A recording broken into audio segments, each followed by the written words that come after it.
ভারত পাকিস্তানের মধ্যে সবচেয়ে বিরোধপূর্ণ অঞ্চল ভূস্বর্গ কাশ্মীর। মুসলিম অধ্যুষিত এই অঞ্চল নিয়ে ক্রমেই উত্তেজনা তীব্র হচ্ছে ভারত আর পাকিস্তানের মধ্যে। সেনাপ্রধান এই আলোচনায় আসে কাশ্মীর ইস্যু। কাশ্মীরকে ইসলামাবাদের গলার শিরা হিসেবে উল্লেখ করেন তিনি। আর এই কারণেই আসসালামু আলাইকুম প্রদর্শক শ্রোতা, ভারতের সাথে যুদ্ধের ডাক দিল পাকিস্তানের সেনাপ্রধান।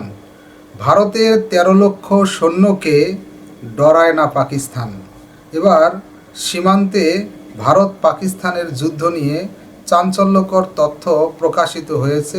চলুন ভিডিওতে বিস্তারিত দেখে আসি।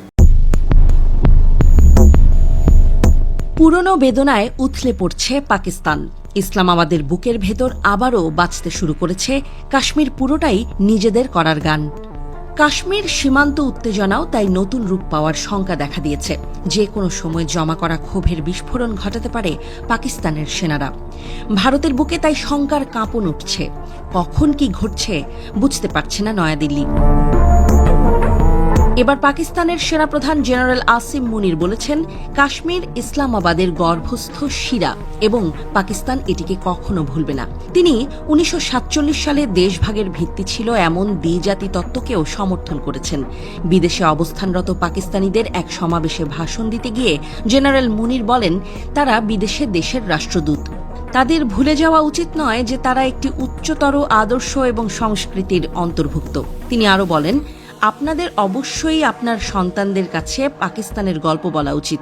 আমাদের পূর্বপুরুষরা ভাবতেন যে জীবনের প্রতিটি ক্ষেত্রে আমরা হিন্দুদের থেকে আলাদা।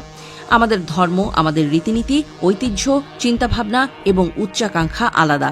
এটিই ছিল দ্বিজাতি তত্ত্বের ভিত্তি। স্বাধীনতার আগের বছরগুলিতে মুসলমানদের জন্য একটি পৃথক রাষ্ট্রের দাবিতে আন্দোলনের ভিত্তি ছিল দ্বিজাতি তত্ত্ব। এই আন্দোলনের নেতৃত্ব দিয়েছিলেন মোহাম্মদ আলী জিন্নাহ। তিনি পাকিস্তানের প্রথম গভর্নর জেনারেল হয়েছিলেন। জেনারেল মুনির বলেন, ভারত ও পাকিস্তান দুটি জাতি, আমরা এক জাতি নই। এই কারণেই আমাদের পূর্বপুরুষেরা এই দেশ তৈরির জন্য সংগ্রাম করেছেন। আমাদের পূর্বপুরুষরা এবং আমরা এই দেশ তৈরির জন্য অনেক ত্যাগ স্বীকার করেছি। আমরা জানি কিভাবে এটি রক্ষা করতে হয়। আমার প্রিয় ভাইয়েরা, বোনেরা, কন্যা এবং পুত্ররা, দয়া করে পাকিস্তানের এই গল্পটি ভুলে যাবেন না। আপনার পরবর্তী প্রজন্মকে এই গল্পটি বলতে ভুলবেন না, যাতে পাকিস্তানের সাথে তাদের বন্ধন কখনো দুর্বল না হয়। জেনারেল মুনির বলেন, অনেকেই ভয় পান যে সন্ত্রাসী কার্যকলাপের কারণে পাকিস্তান বিনিয়োগ পাবে না। আপনার কি মনে হয় সন্ত্রাসীরা দেশের ভাগ্য কেড়ে নিতে পারে? ১৩ লাখ ভারতীয় সেনাবাহিনী তার সমস্ত শক্তিসহ যদি তারা আমাদের ভয় দেখাতে না পারে, তাহলে কি আপনি মনে করেন এই সন্ত্রাসীরা পাকিস্তানের সশস্ত্র বাহিনীকে পরাজিত করতে পারবে? পাকিস্তানের সেনাপ্রধান আরও বলেন, সশস্ত্র বাহিনী বেলুচিস্তানের বিচ্ছিন্নতাবাদী আন্দোলনের বিরুদ্ধে কঠোর ব্যবস্থা নেবে। বেলুচিস্তান পাকিস্তানের গর্ব। তোমরা এত সহজেই এটা কেড়ে নেবে? তোমরা ১০ প্রজন্মের মধ্যে এটা কেড়ে নিতে পারবে না। আমরা খুব শীঘ্রই এই সন্ত্রাসীদের পরাজিত করব। পাকিস্তানের পতন হবে না। কাশ্মীর সম্পর্কে জেনারেল মুনির বলেন, আমাদের অবস্থান একেবারে স্পষ্ট। এটা আমাদের ঘাড়ের শিরা ছিল, এটা আমাদের ঘাড়ের শিরা হবে। আমরা এটা ভুলব না। আমরা আমাদের কাশ্মীরি ভাইদের তাদের বীরত্বপূর্ণ সংগ্রামে ছেড়ে দেব না। পাকিস্তানের সেনাপ্রধানের ঘোষণায় দিল্লি এখনও নীরব ভূমিকায়। হয়তো কাশ্মীর নিয়ে নতুন আতঙ্কে আছে নরেন্দ্র মোদীর প্রশাসন। তবে এবারই প্রথম নয়। পাকিস্তানের সেনাপ্রধান এর আগে গোটা কাশ্মীর নিজেদের নিয়ন্ত্রণে নেয়ার ঘোষণা দিয়েছিলেন। তিনি বলেছেন, কাশ্মীরকে পাকিস্তানি ভূখণ্ড বানাতে প্রয়োজনে ইসলামাবাদ আরও 10টি যুদ্ধ করবে।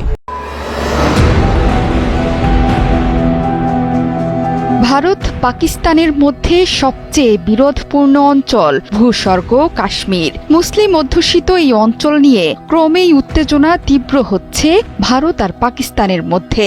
ভারতের নিয়ন্ত্রণে থাকা অংশ নিয়ে প্রায়শই উত্তপ্ত হয়ে ওঠে দুই দেশ।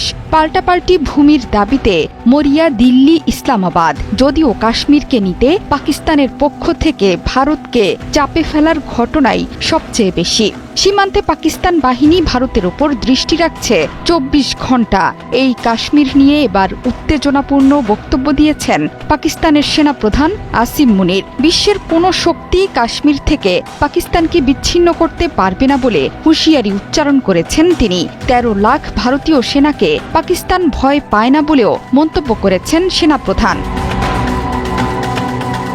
সম্প্রতি প্রবাসী পাকিস্তানিদের আলোচনা সভায় ভাষণে কায়েদে আজম মোহাম্মদ আলী জিন্নার দ্বিজাতি তত্ত্বের প্রশংসা করেন আসিম মুনির। এই আলোচনায় আসে কাশ্মীর ইস্যু। কাশ্মীরকে ইসলামাবাদের গলার শিরা হিসেবে উল্লেখ করেন তিনি। আর এই কারণেই পাকিস্তানিরা কখনো তাকে ভুলতে পারবে না। পাকিস্তানের ইতিহাস সবাইকে স্মরণ করিয়ে দিয়ে ভারত ও পাকিস্তান যে আলাদা এবং স্বতন্ত্র সে বিষয়টি মনে করিয়ে দেন আসিম মুনির। শুধু তাই নয়, দ্বিজাতি তত্ত্বের ভিত্তি প্রসঙ্গেও স্পষ্ট বার্তা দেন আসিম মুনির।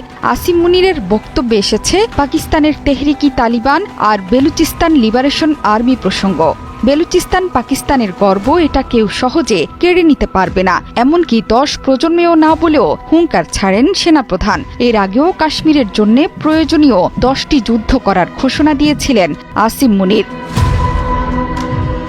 কিন্তু পাকিস্তানের সেনাপ্রধানের কাশ্মীর ইস্যুতে দেয়া বক্তব্যের তীব্র সমালোচনা করেছে ভারত। নয়াদিল্লির প্রশ্ন, কোনো বিদেশি অঞ্চল কিভাবে গলার শিরা হয়? কাশ্মীর নিয়ে পাকিস্তান সেনাপ্রধানের বক্তব্যকে অবৈধ দাবির প্রতিফলন উল্লেখ করেছে ভারত। বৃহস্পতিবার ভারতের পররাষ্ট্র মন্ত্রণালয়ের মুখপাত্র রণধীর জয়সওয়াল কাশ্মীর সম্পর্কে ভারতের দৃষ্টিভঙ্গি তুলে ধরেন। তার মতে, কাশ্মীর কেন্দ্রশাসিত অঞ্চল, কোনো বিদেশি জিনিস কিভাবে গলার শিরা হতে পারে? বরং পাকিস্তান অবৈধভাবে যে অংশ দখল করে আছে তার সঙ্গেই হয়তো এই বক্তব্যের সম্পর্ক থাকতে পারে বলে মন্তব্য করেন তিনি।